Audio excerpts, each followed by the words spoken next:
boleh di-unmute. Ibu Lydia Febriani. Halo, Ibu Lydia.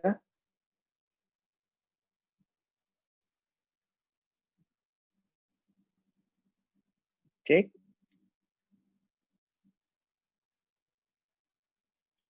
Ibu Lydia bisa dengar suara saya, Ibu Lydia Febriani?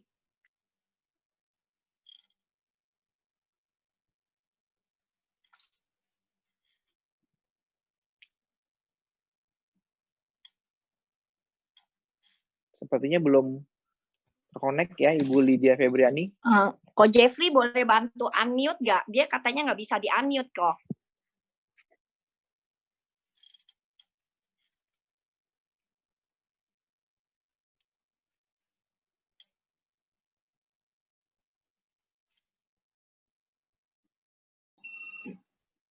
Halo. Ya, sudah. Halo Ibu Lydia, boleh ditampilkan videonya Ibu? Pagi. Pagi Ibu Lydia. Pagi, maaf, saya nggak bisa tampil wajahnya. Oke, nggak apa-apa Ibu Lydia. Oh, iya. Baik. Boleh sharing nih perjalanan kalian Ibu Lydia bersama Alian. Ya, baik. Terima kasih Pak Riswanto. Selamat pagi teman-teman semua. Selamat pagi. Sebelumnya saya ucapkan terima kasih kepada Tuhan Yang Maha Esa karena kerjanya saya bisa berada di sini bersama teman-teman semua untuk sharing.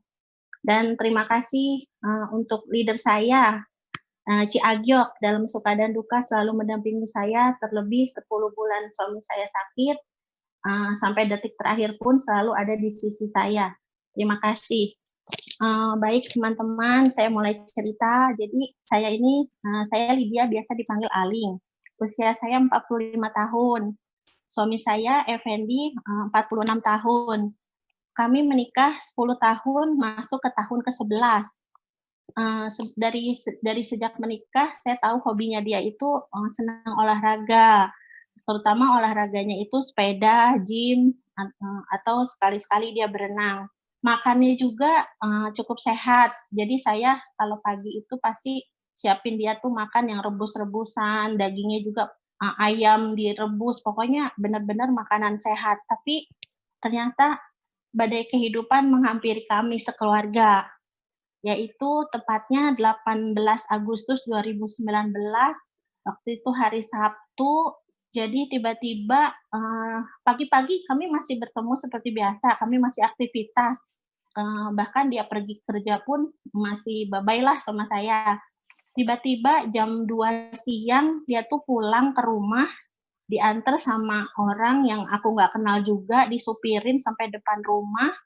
Ternyata aku dipanggil, "Bapak nggak bisa bangun, Bu," katanya gitu. Nah, lalu saya cepat-cepat ke mobil, saya lihat ternyata posisi dia tuh duduk yang nggak bisa bergerak lagi sambil megangin perutnya.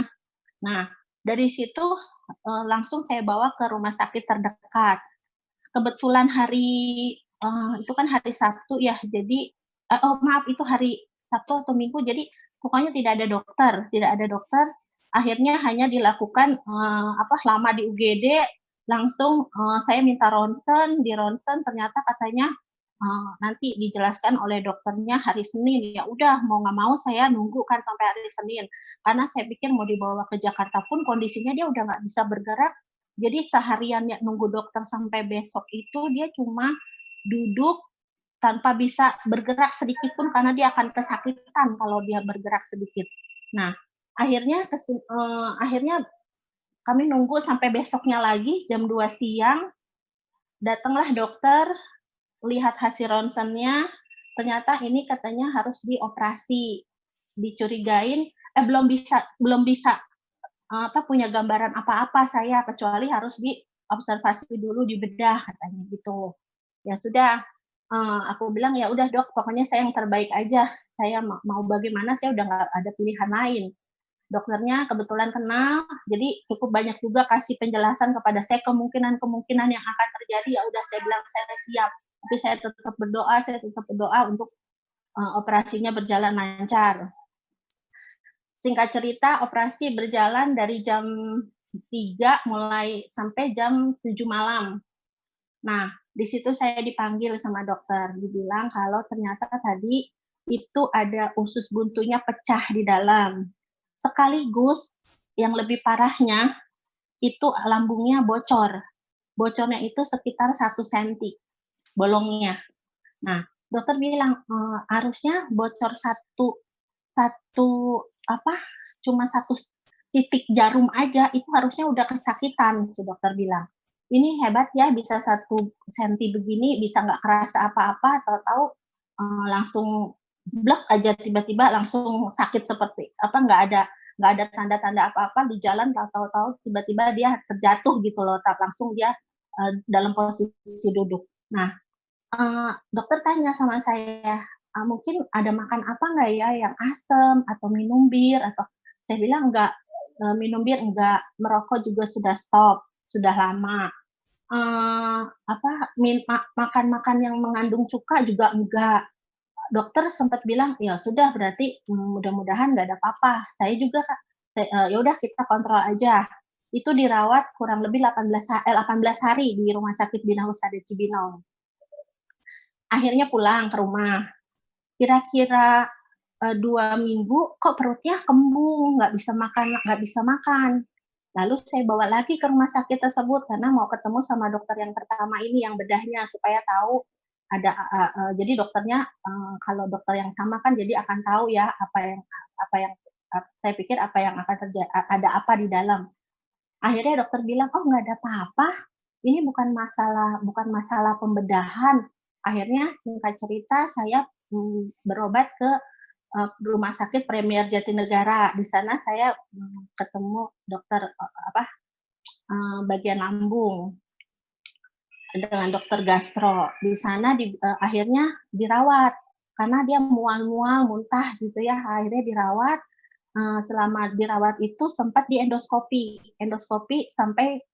pertama dirawat 5 hari, dibuang jadi kan kembung, dibuang cairan dari dalam perutnya itu, ternyata keluar 1 liter air yang cepet banget, tiba-tiba keluar 1 liter, langsung saya juga panggil suster, "Kok ini cepet banget sih suster?"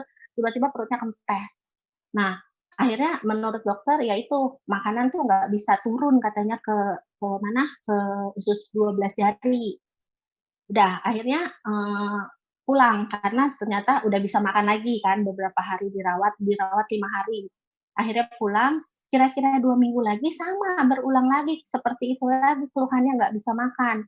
Akhirnya, balik lagi ke Rumah Sakit Premier Jatinegara, di sana dokter bilang, "Oh ini kemungkinan bekas operasi yang lambung bocornya itu ada keloid. Jadi posisinya tuh si bolong ini dekat mau turun ke usus 12 jari, kemungkinan keloid jadi makanan nggak bisa turun."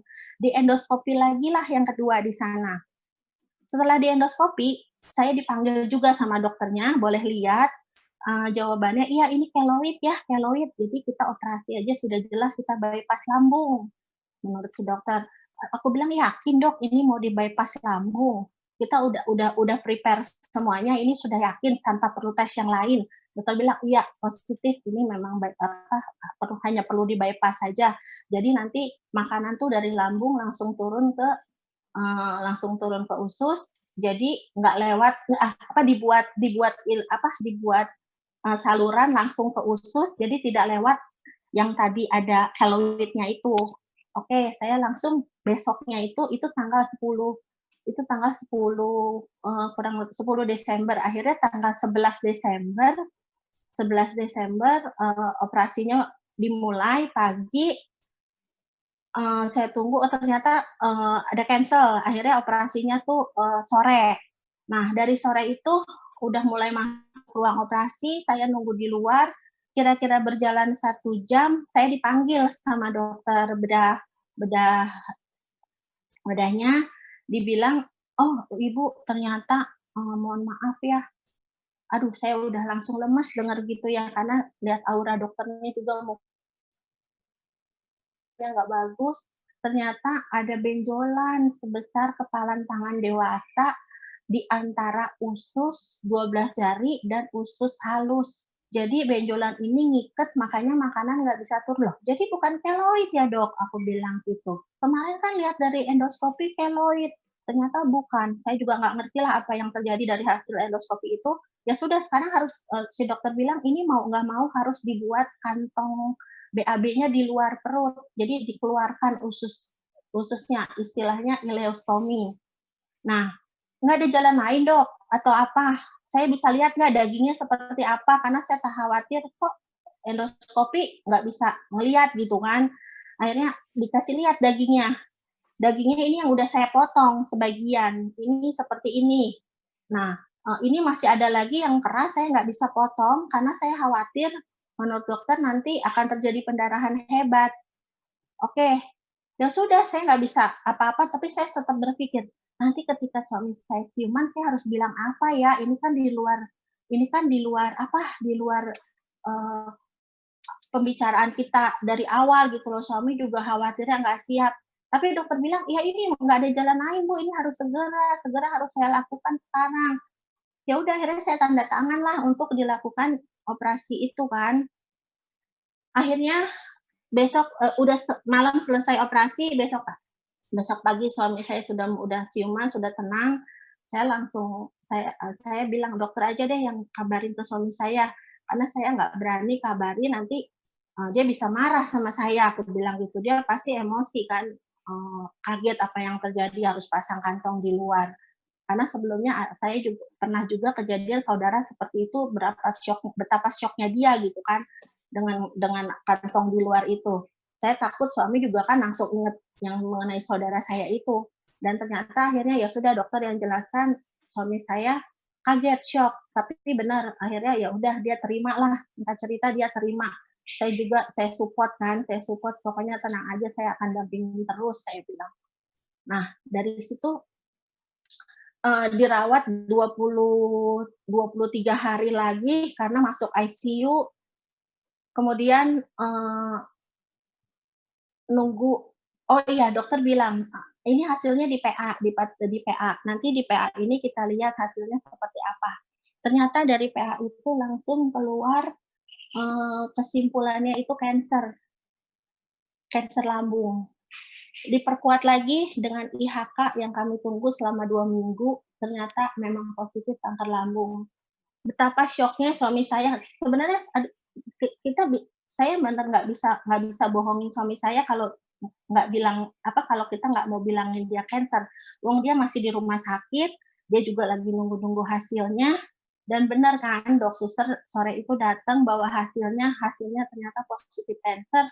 Kami berdua cuma tatap-tatap, kami nangis, karena benar-benar nggak percaya kalau ini benar-benar cancer. Yang suami saya sehat, badannya kuat, seperti binaraga, badannya keker, makannya juga sehat, olahraganya nggak pernah telat.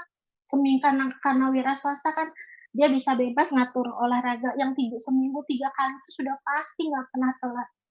Akhirnya ya sudah, kami berserah, kami doa sama Tuhan minta petunjuknya biar lewat tangan dokter dan rumah sakit di sini bisa menyembuhkan kondisi suami saya dari kansernya ini.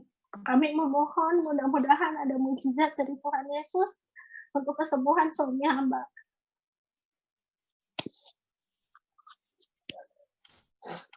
Lantas hari-hari kami lalui, itu bulan Desember ya, kami lalui dari mulai Januari itu masih terapi, belum dimulai kemo.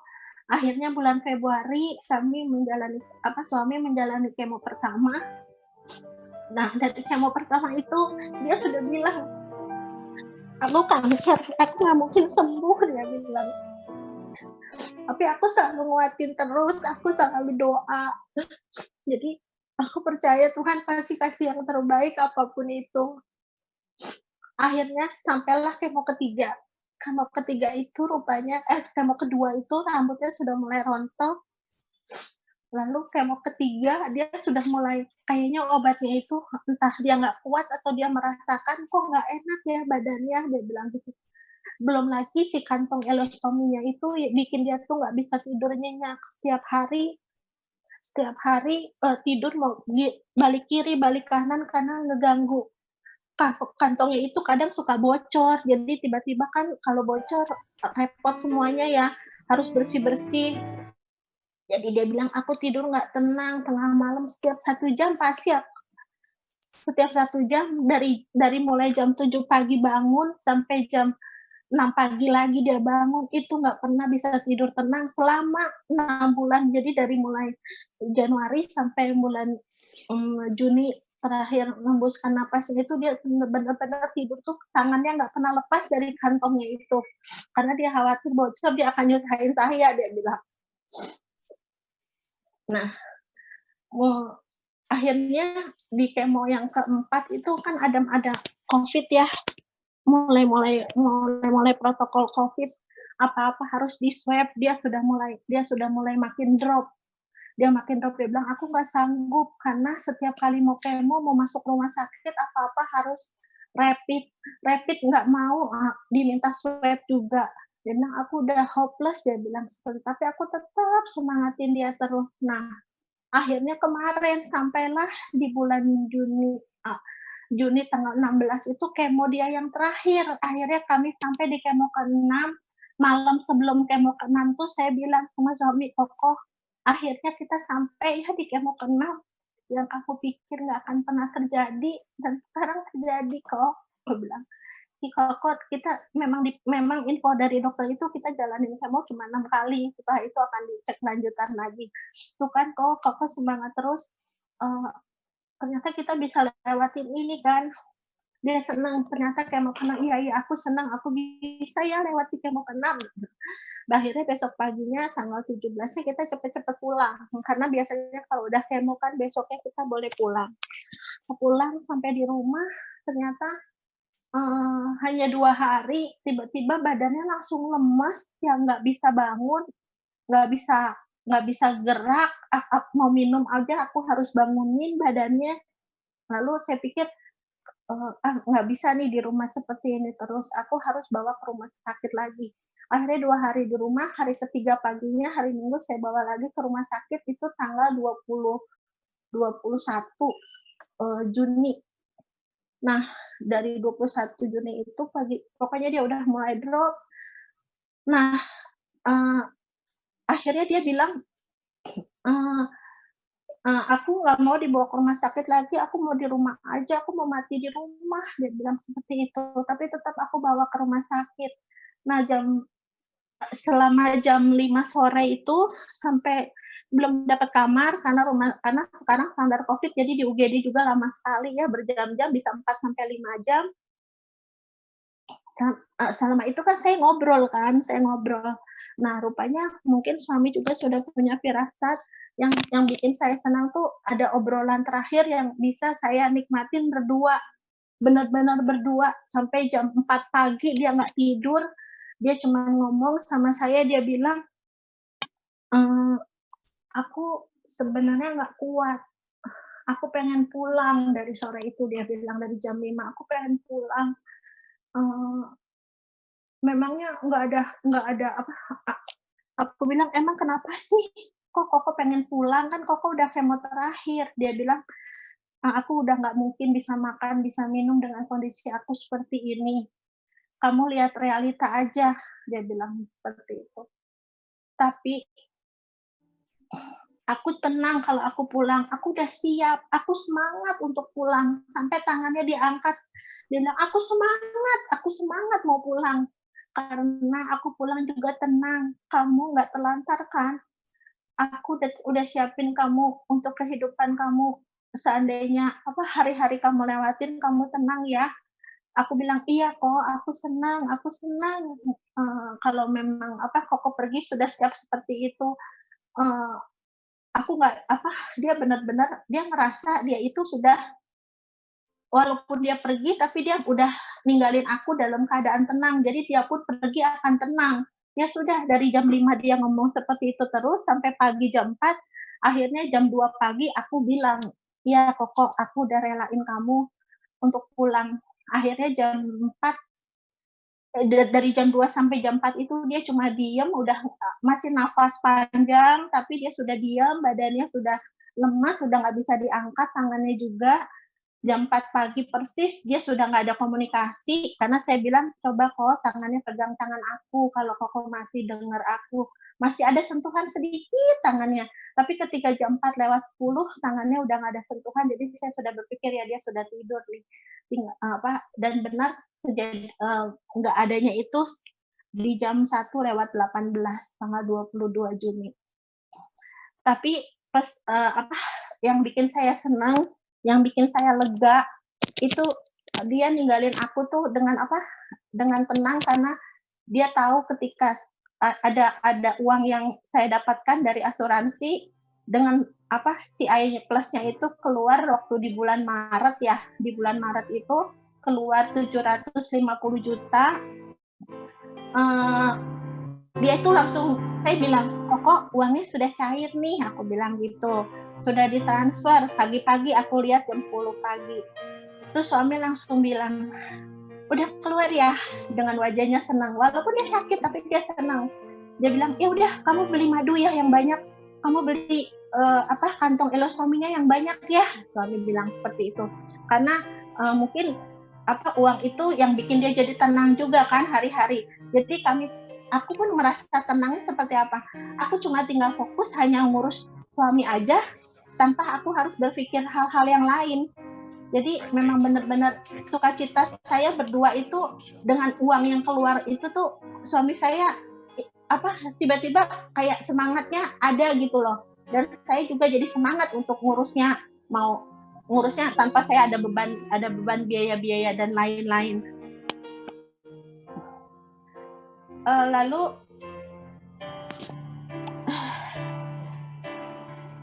begitu teman-teman cerita dari saya.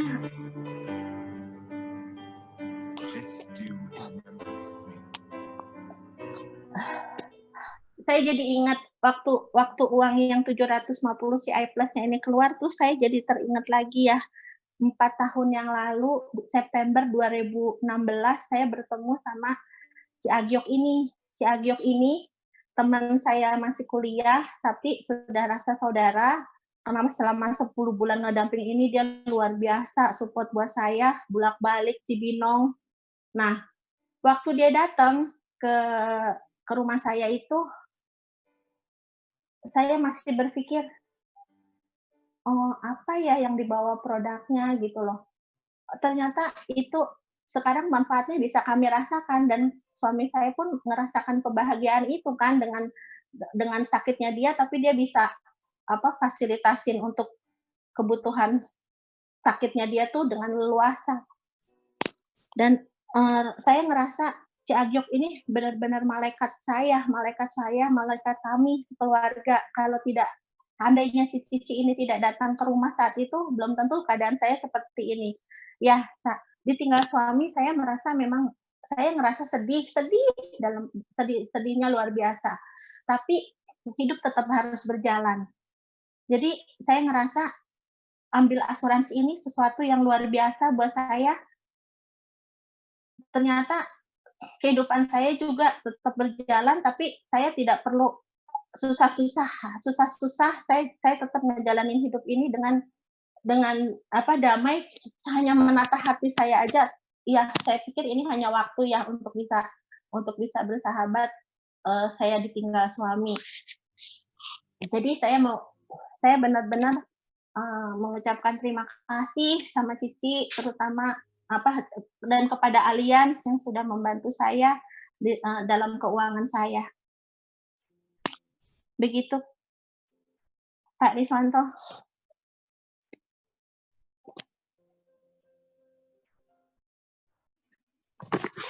Riswanto, di-unmute dulu Riswanto. Berarti polisi sudah berjalan 4 tahun ya Ibu Lia ya? Iya, 4 tahun, cuma pas di tahun ketiga ternyata terkena cancer ini benar-benar nggak ada yang tahu saat itu, benar-benar dalam kondisi yang sehat suami saya. Oh iya. Kalau boleh tahu jiwanya keluar berapa ya Ibu? jiwanya 500 juta. UP jiwa 500 juta ya Ibu Lia ya? Iya. Luar biasa. Teman-teman, ini adalah kesaksian dari Ibu Lydia ya, yang suaminya hidup sehat, teman-teman. Gym teratur, olahraga teratur, makan teratur. Tapi rahasia kehidupan nggak ada yang tahu, teman-teman. Kita ini sebagai penolong, teman-teman. Di luar sana, nasabah banyak yang membutuhkan produk seperti ini, teman-teman. Dan benar-benar Ibu Lydia benar-benar merasakan manfaatnya, teman-teman. Dengan mendapatkan CI plus 750 juta dan UP Jiwa 500 juta. Thank you Ibu Lydia testimoninya. Kami atas nama Vision turut berduka atas meninggalnya suami Ibu. Terima kasih, Pak.